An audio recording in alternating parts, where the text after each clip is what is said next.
Halo semuanya, Assalamualaikum warahmatullahi wabarakatuh. Perkenalkan, nama aku Rizky Nadia, NIM D2418123. Nah, di video kali ini aku akan menjelaskan mengenai metode pasture condition scoring atau bagaimana cara kita menilai suatu kondisi pada lahan pastura. Buat teman-teman yang pengen tahu ilmunya, jangan di skip ya videonya. Sebelum kita masuk ke bahasan utama, kita harus tahu dulu nih apa itu pastura. Nah, pastura adalah suatu lahan yang memiliki batasan tertentu, dapat berupa pagar yang digunakan untuk menanami hijauan pakan ternak yang berbibit unggul, dan hijauan pakan ternak ini dapat digunakan untuk pengembalaan ternak atau sebagai hijauan potongan. Pastura sendiri ini biasanya dikenal dengan istilah padang pengembalaan. Padang pengembalaan ada 4 jenisnya.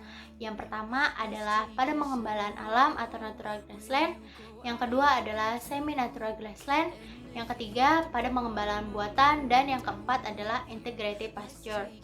Nah, pada pastura umumnya ini berisi tentang pohon-pohonan pakan, terus ada rumput-rumputan, dan leguminosa atau yang biasa kita kenal dengan istilah polong-polongan. Di setiap lahan pastura pasti memiliki kondisi yang berbeda-beda, dan kita mengharapkan kondisi lahan pastura tersebut tentu saja berkondisi baik. Untuk mengetahui kondisi lahan pastura, kita dapat melakukan suatu metode dengan penglihatan secara langsung atau metode secara visual. Nah, metode secara visual ini itu ada 10. Yang pertama adalah plant desirability, yang kedua adalah plant diversity, yang ketiga plant density, yang keempat plant vigor, yang kelima adalah percent legume, yang keenam severity of use, yang ketujuh uniformity of use, yang kedelapan soil erosion, yang kesembilan woody canopy, dan yang kesepuluh adalah plant residue. Di video kali ini saya akan menjelaskan mengenai percent legume atau percentage of legume.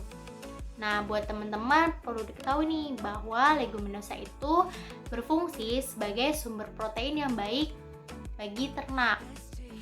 Nah, untuk lahan pastura sendiri, si leguminosa ini berfungsi sebagai sumber protein dan dia dapat memperbaiki kualitas dari campuran suatu padang pastura.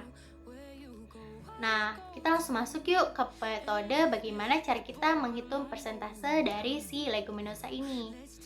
Yang pertama, teman-teman butuh alat bernama kuadran.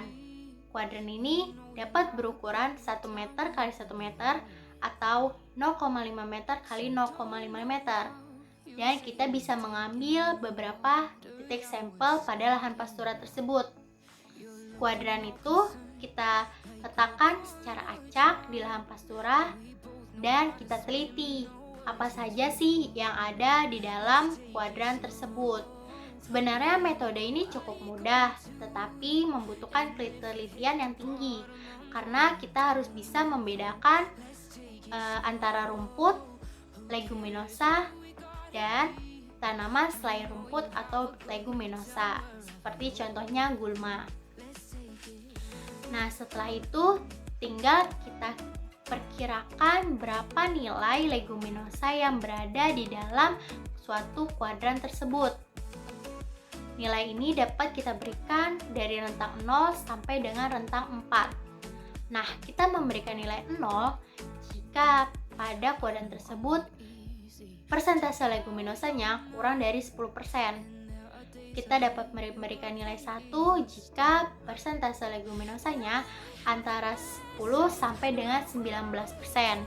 Nilai 2 untuk persentase leguminosa 20 sampai 29%.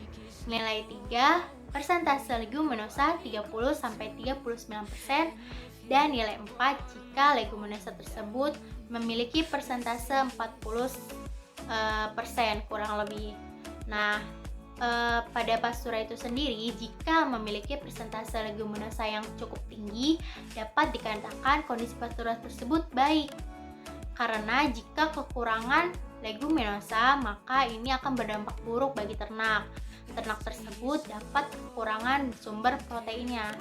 Tetapi Leguminosa ini biasanya nilai persentasenya kurang lebih 40%, ditinjau dari kebutuhan ternak yang biasanya mengkonsumsi 60% rumput dan 40% leguminosa.